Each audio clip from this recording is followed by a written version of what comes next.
बात है जब बंदूक का मुकाबला बंदूक से होता है, तो फिर हमारी हीरो कारगिल में कर्नल शेर खान शहीद, उसको इंडियन आर्मी सल्यूट करते हैं और हमारी अपनी दुम दबाकर भाग जाती है। जब बंदूक का मुकाबला बंदूक से होता है तो फिर बंगाल में 90,000 फौजियों की पतलूनी उतर जाती है।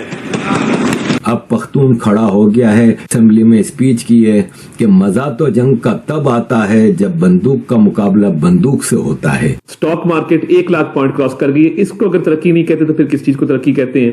2 hours later. IMF की दूसरी किस्त के लिए वसूली के लिए शराइत पूरी नहीं हो सकी है। IMF की सख्त शराइत में उसमें से बेशतर पर अमल दरामद नहीं किया जा सका है।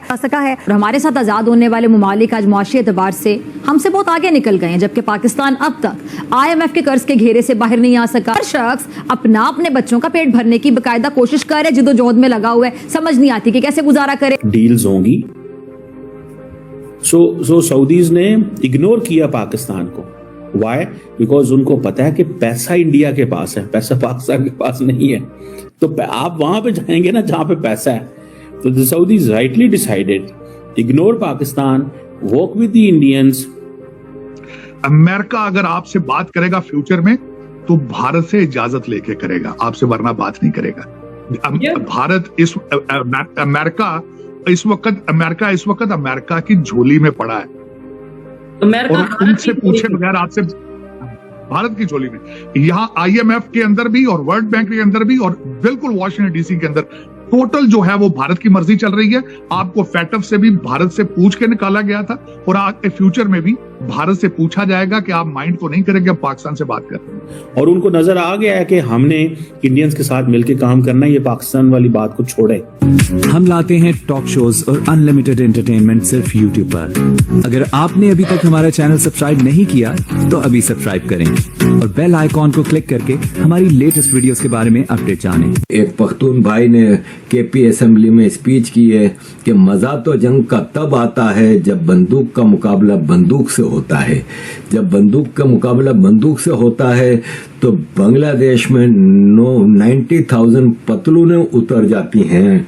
जब बंदूक का मुकाबला बंदूक से होता है तो कारगिल में दुश्मन तो हमारे फौजियों की लाशों को सैल्यूट करता है, लेकिन हमारे फौजी दुम दबा के भाग जाते हैं। अब तो सही है, लेकिन ये अब असेंबली में पख्तून डायरेक्ट स्पीच करके डायरेक्ट आर्मी को टारगेट कर रहा है। ये भी पाकिस्तान की बुनियादों को हिलाने के बराबर है। पाकिस्तान की फाउंडेशन हिल जाएंगी अगर पख्तून ने हथियार उठा के पंजाबी आर्मी के सामने खड़े हो गए। अब पख्तून खड़ा हो गया है और अब अगर हम जब भी प्रोटेस्ट करेंगे तो हम खाली हाथ नहीं आएंगे। वे फॉरवर्ड है पाकिस्तान के जर्नल साहिबान का और शहीद जरदारी का वही है कि इनके जो मास्टर्स या मेंटोर्स हैं अमेरिकन और ब्रिटिश, वो ये चाहते हैं कि ये हिंदुस्तान को एंगेज करें और बहुत बड़ी इनकी कामयाबी होगी अगर हिंदुस्तान के साथ बिजनेस, ट्रेड, इन्वेस्टमेंट, इस किस्म के ताल्लुकात इनके शुरू हो जाते हैं। ये अपनी जो फाइनेंशियल एम्पायर है अब उसकी वायबिलिटी इनको चाहिए through the investments of India. और इनका ये ख्याल है कि हम इसी तरह से ये जो फौजी इंडस्ट्रियल एम्पायर है ये पाकिस्तान पे हुकूमत करती रहेगी। इंडिया भी हमारा पार्टनर बन जाएगा, वेस्ट भी उससे खुश हो जाएगा और जब इंडियन कंपनियां यहाँ पे आके इन्वेस्ट करेंगी तो रिटायर्ड जर्नल साहिबान जो हैं, जो भी आज मुख्तलिफ ओहदों पे बैठे हुए हैं, ये फिर इंडिया की कॉरपोरेशंस के पाकिस्तान के कंट्री हेड वगैरह भी जो है वो बन जाएंगे। यानी और दुश्मन इन्होंने आइडेंटिफाई कर लिया है नॉर्थ के अंदर अफगान। तो ये इस वक्त इनकी बॉटम लाइन है। इसमें बड़े खतरात लाहक हैं, इसके अंदर बहुत से प्रॉब्लम्स हैं। सबसे बड़ा इस वक्त चैलेंज तो ये है इनके लिए कि हिंदुस्तान अमेरिका की तरह नहीं है। वो चूंकि इस खत्ते से हैं, यहाँ की जुबान, कल्चर को समझते हैं, वो बड़े गौर से देख रहे हैं कि पाकिस्तान के अंदर स्टेबिलिटी नहीं है, पाकिस्तान में टर्बुलेंस है, पाकिस्तान के अंदर गुस्सा है। वो इनको वो एंगेजमेंट दे ही नहीं रहे। तंग उन्होंने इनको बिल्कुल नहीं किया, वो इनको वो एंगेजमेंट दे ही नहीं रहे जो इनका और अमेरिकियों का ख्याल था कि इनको मिल जाएगी। और उनको नजर आ गया है कि हमने इंडियंस के साथ मिलकर काम करना है, ये पाकिस्तान वाली बात को छोड़े, लीव पाकिस्तान। वो अब आपको फॉरगेट दिस।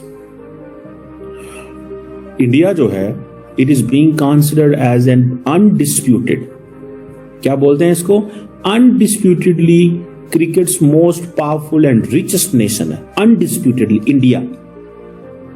इसीलिए सऊदी अरब के साथ ताल्लुकात जो है उनके साथ ठीक ही हैं।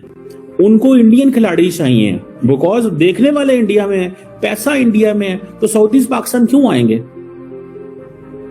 पाकिस्तान क्यों आएंगे? क्योंकि देखने वाले इंडिया में है। ठीक है, सो उन्होंने अब अपने आप को खोल दिया। जब रिसेंटली स्मृति ईरानी जो है वो जब गई थी मदीना में, तो पाकिस्तानियों ने शोर मचा दिया, वो जी हिंदू वहां पहुंच गई, ये हो गया वो हो गया। हालांकि बड़ी बेवकूफी थी।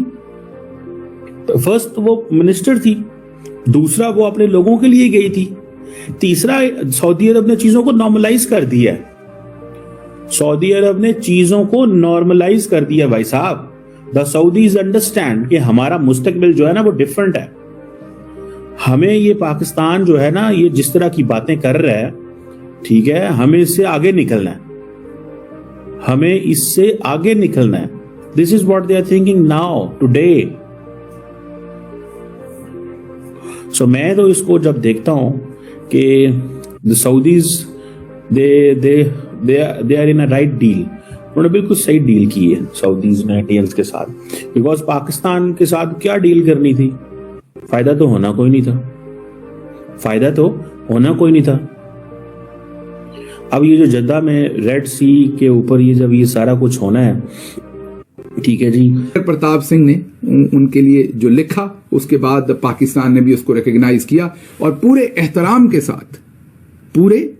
के साथ कैप्टन कर्नल शेर खान शहीद की निशान हैदर की जो जस्द खाकी था वो पाकिस्तान के सुपुर्द किया गया और पाकिस्तान ने भी पूरे एहतराम और एहतमाम के साथ उनकी तदफीन की। और पूरी कौम आज भी उनका एहतराम करती है, क्योंकि वो अपने मुल्क के लिए, भले ऊपर बैठे लोगों का फैसला गलत था और वो अब सबके सामने, नवाज शरीफ भी कहते हैं, सब कहते हैं, और ये जो कैप्टन कर्नल शेर खान शहीद और दूसरे जितने भी इनके साथी शहीद हुए, वो एक गलत हिकमत अमली के बाद ये सब कुछ हुआ था और आज उसके ऊपर तकरीबन सारे मुत्तफिक हैं, तकरीबन।